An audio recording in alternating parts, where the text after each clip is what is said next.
Барлықтарыңызға ассалаумалейкум. Бүгін палау дайындаймыз. Ең алдымен жуамызды осылай екіге бөліп, полукольца қылып турап аламыз. Етімізді үлкен-үлкен бөліктерге бөлеміз. Қызып тұрған қазанымызға майымызды қоямыз. Ең алдымен пиязымызды қуырып аламыз. Содан соң етімізді салып, қызарғанша қуырамыз. Сәбіздерімізді ұзыншалау етіп тураймыз. Етке салып қуырамыз. Тұзын саламыз. Тәтті паприка саламыз. Барлығын жақсылап араластырып қуырамыз.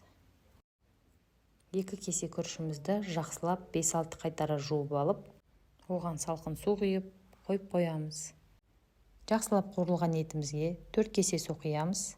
Және қайнаған соң үстіне 1 бас чеснок саламыз. Астын ақырындатып баяу отта пісіреміз. Еті піскен соң чесногын алып тастап, күрішін саламыз. Күрішті осылай жан-жаққа жайып, чеснокты қайтадан салып, астын қатты қайнатамыз.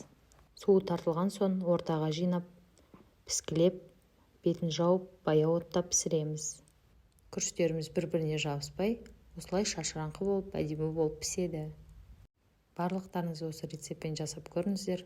Менің каналыма тіркеліп, лайк басуды ұмытпаңыздар. Барлықтарыңызға ас болсын.